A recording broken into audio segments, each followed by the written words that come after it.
Lost, a Christmas ghost story. I longed to be home for Christmas, and in my impatience, I didn't want to have to wait until morning, and so started out just as the light was fading.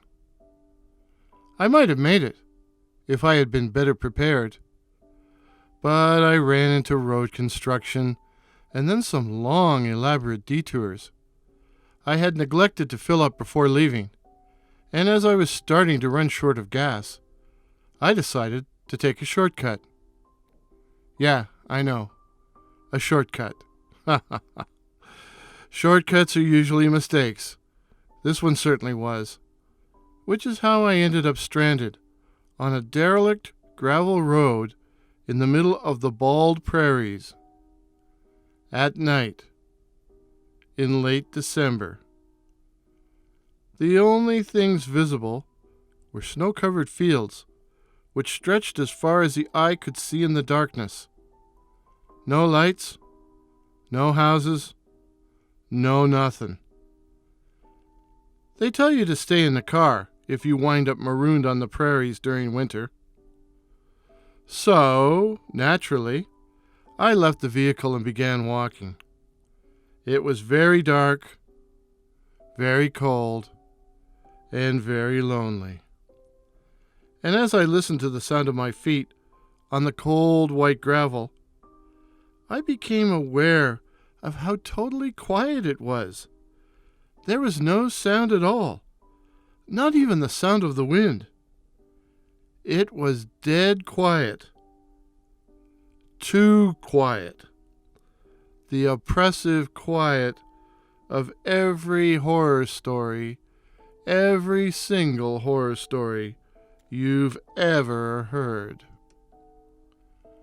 And as I walked along, hands shoved deep in my pockets for warmth, I began to sense, rather than hear, movement around me, and not too far away. I stopped and looked around. Nothing. I continued walking, and the sense of restless movement, nearby movement, came back. The Canadian prairies is home to many animals which can harm you. Bears, wolves, coyotes, even the most fearsome night stalker of them all, the cougar, the puma, the mountain lion, is not unknown. But a wave of far more intense, colder fear washed over me, and I was convinced I was being followed by a more diabolical threat, a loup-garou, a werewolf, or the cannibalistic wendigo. You know, the cold-weather skinwalker. I turned, half convinced I should walk back to the car, when I saw the headlights in the distance. They looked like they were about a half-mile off, and I was sure I was about to be rescued by a helpful farmer. I stepped to the side of the road and waited. And waited. And waited. And waited, growing increasingly uncomfortable. And then the lights shut off. I figured they had stopped to check a field or perhaps a barbed wire fence. But when the lights didn't come back on, after several bitter minutes, my mind began to play out other scenarios. Like being stalked by psychotic rednecks who like to hunt human game or eat human flesh, or by devil-worshipping cultists. I thought about shouting at them, but something told me not to, told me to turn and keep moving away from them. I was alone, in the dark, on the frigid Canadian prairie, and I felt I was surrounded by evil, by evil, surrounded by things that wished to harm me, and from which I had no protection, no defense. At least it was a dark night. The ones in the car or truck, probably a pickup truck, probably couldn't see me. Or it had been a dark night, for even as I turned and resumed walking, the thick clouds parted to reveal a dazzling white star. The stars in the heavenly bodies are often clearly visible on frigid prairie nights. So sparkling, so intense, you feel you can reach out and touch them. But this object was especially bright, leading me to wonder if it was a planet. It was so beautiful, I stopped. I stopped still in the middle of the gravel road and stared at it in open admiration. Can you wish upon a star? I wished I could get home to the ones I loved, at Christmas. But as I looked, the star became even brighter and bigger, much bigger, as if it was heading towards me, bearing down at me. Maybe it's a UFO, I thought suddenly. Maybe I'm about to get abducted by aliens. Really? Really? I just want to go home. I just want to be with my family. And then the veil of cloud returned, and the light first faded and then vanished entirely. And the night got even darker, if that was possible, the pale luminescence of the snow dissolving into a murky grayness. I was alone in the dark, totally alone, utterly alone.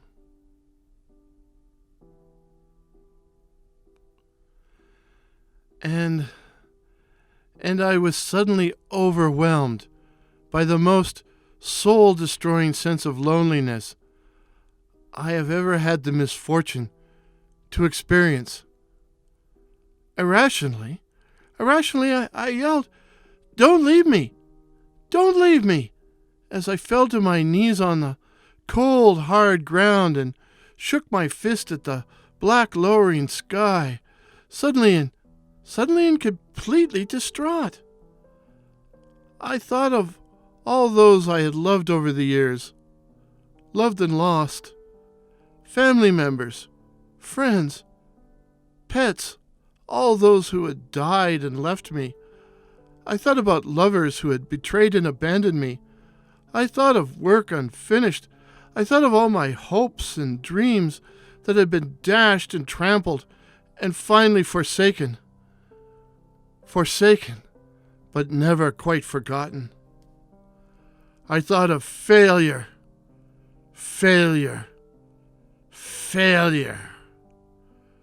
I felt lost. I was lost, kneeling in shame and humiliation, without hope, weeping, on a gravel road amid snowy fields, and surrounded by darkness and evil. It may have been absurd, but I was cold and dead inside, as the night around me grew colder still. A presentiment of menace made me glance back over my shoulder. The headlights were back on, and they were closer. Then they shut off. I closed my eyes. I was lost. Hadn't I always been lost? Hadn't I always failed at everything important I needed to do? And as I knelt there, I realized it was all true. True. I was lost. And I wept alone in the darkness.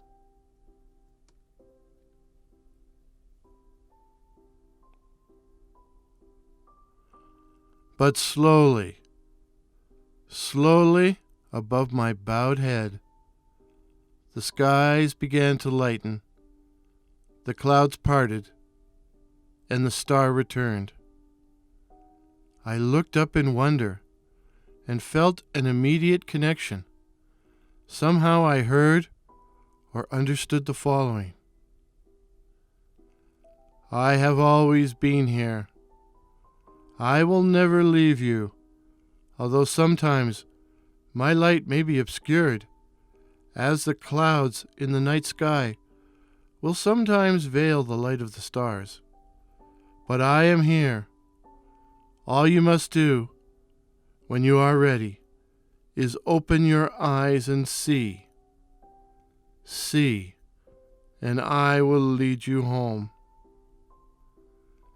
And the star was larger and more radiant than before.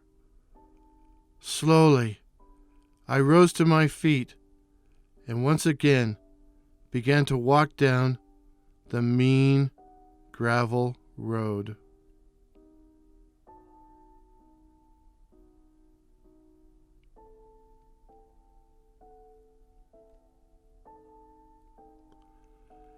After a few minutes, I heard the sound of an approaching vehicle and turned to see an old pickup truck, which drew to a stop. "Hey, do you need some help there?" The farmer had been out checking his fields and had found my abandoned car. He helped me to get back on the road, and I was home safe by midnight. Safe and surrounded by those who loved and cared about me.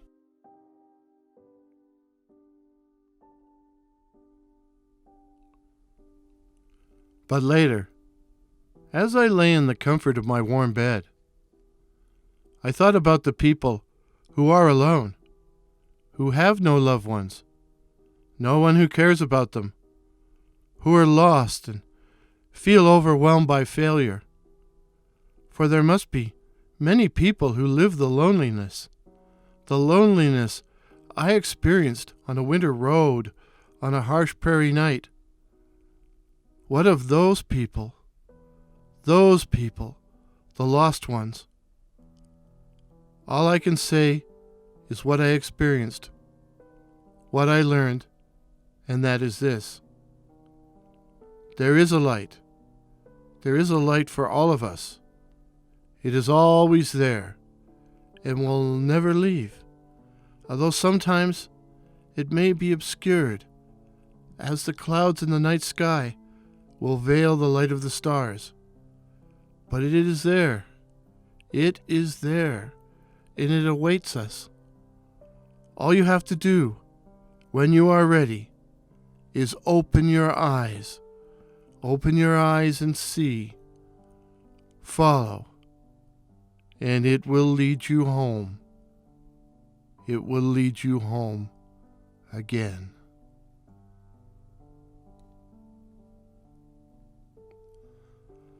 WSJ here. I just wanted to take this opportunity to thank all my listeners and subscribers. Your support lightens my darkness, and I thank you in all humility. God bless you all, and a Merry Christmas to you and those you love. And always stay hungry.